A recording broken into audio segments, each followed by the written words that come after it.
बार फिर से स्वागत करता हूं मैं आप सभी का आपके अपने चैनल लोन हेल्प इंडिया में। और आज का ये वीडियो होने वाला है टॉपिक के ऊपर में। टॉपिक का नाम आप लोगों ने देखा होगा, सेक्शन 138 और सेक्शन 25। इसके ऊपर ऑलरेडी ही 2-3 वीडियोस मेरे आ चुके हैं इस चैनल पर, लेकिन ये भी नया और खास वीडियो है आप सभी सब्सक्राइबर्स लोगों के लिए।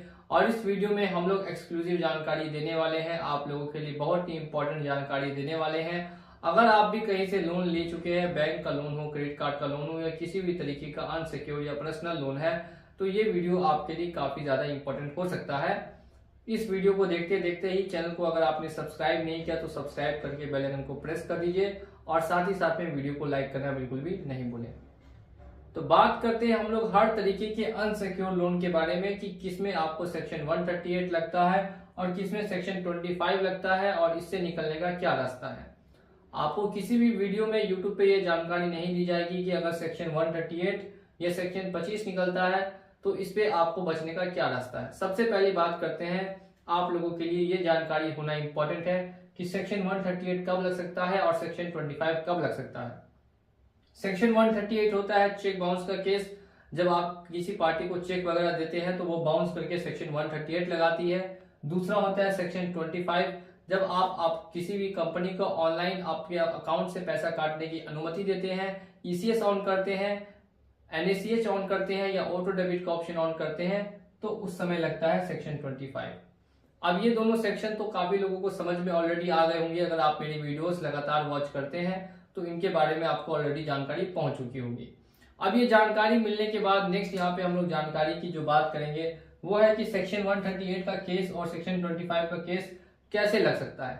तो देखिए, सेक्शन 138 का केस लगने से या सेक्शन 25 पेमेंट्स एंड सेटलमेंट्स का केस लगने से पहले आपके पास एक नोटिस आता है।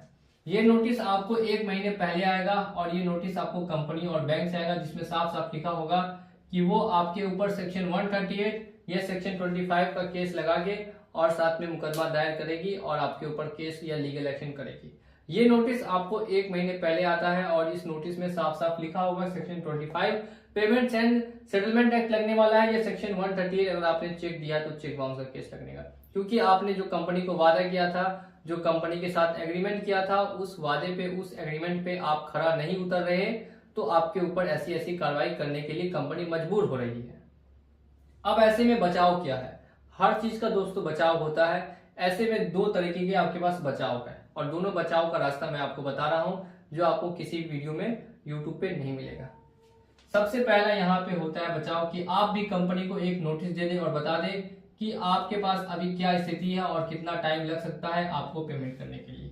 अगर आपकी स्थिति अभी ठीक नहीं है, स्थिति खराब है, तो आप उनको मेल अगर ऑलरेडी कर चुके हैं फिर भी आपको नोटिस निकाल दिया है तो आप एक बार उनको भी नोटिस कर दीजिए कि अभी आपकी स्थिति ठीक नहीं है, लेकिन जैसे ही स्थिति ठीक होगी, इस कारण से आपने डिफॉल्ट किया था, आप कोई चीटर नहीं है, फ्रॉस्टर नहीं है, ताकि आपके पास एक प्रूफ हो कि कंपनी ने जब आपसे जवाब मांगा तो आपने कंपनी को जवाब दिया।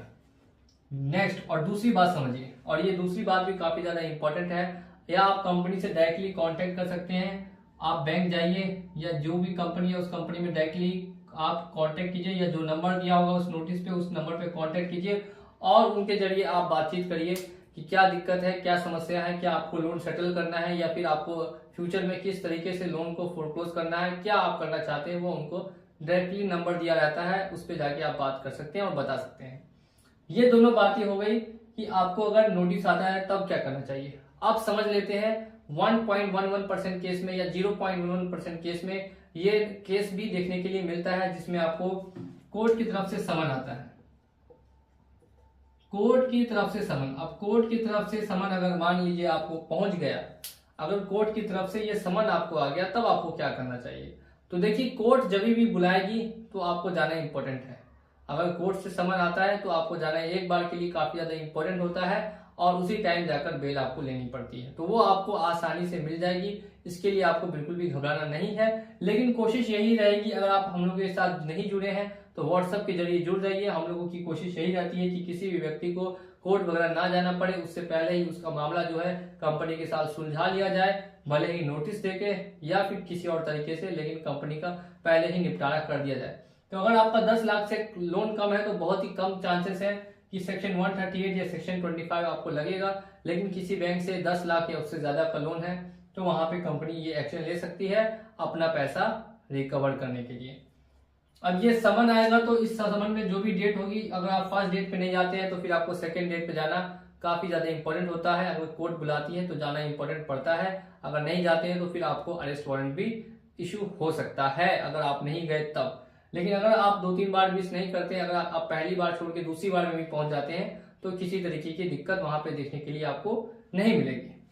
तो ये समन आएगा, कोर्ट में जाइएगा, कोर्ट में अपनी बात रखिएगा, केस में जो भी आपको नतीजा मिलेगा सेम डे बेल मिलेगी, आप वापस घर आ जाइएगा, किसी तरीके की दिक्कत नहीं और फेस करनी पड़ेगी। लेकिन कोशिश कीजिए कि ऐसा कुछ भी आपके साथ ना हो। अगर 10 लाख से कम का लोन है तो ऐसा कुछ भी नहीं होगा, वो भी कब, जब आप दोषी नहीं है। दोषी कब नहीं कहलाएंगे, जब आपके पास कोई संपत्ति वगैरह नहीं है, करोड़ों के मालिक नहीं है। मान लीजिए 20 करोड़ के मालिक है और 2 लाख का लोन है तो ऐसा कभी भी मत कीजिए, वैसे में पेमेंट कर दीजिए। लेकिन अगर आपके पास कुछ भी नहीं है, साफ ही एकदम क्लियर है, तो फिर कोई दिक्कत नहीं है। ऐसा केस में भी आपको पूरी तरीके से आपकी सहायता होगी और आपका जो भी दिक्कत है उसको पूरी तरीके से समाधान किया जाएगा। तो ऐसे में आपको घबराना नहीं है, 5-10 हजार का खर्चा आएगा, पूरा मामला क्लोज हो जाएगा। लेकिन इसका मतलब ये नहीं कि आप इसका गलत उपयोग करें। पावर है तो पावर का सही उपयोग कीजिए, गलत उपयोग कभी भी नहीं कीजिए। चलिए चलता हूँ आज के इस वीडियो में और उम्मीद करता हूँ कि वीडियो पसंद आया हो तो वीडियो को लाइक कीजिएगा, चैनल पे नए हैं तो चैनल को सब्सक्राइब कर दीजिए। मिलूंगा अगले वीडियो में बहुत ही जल्द।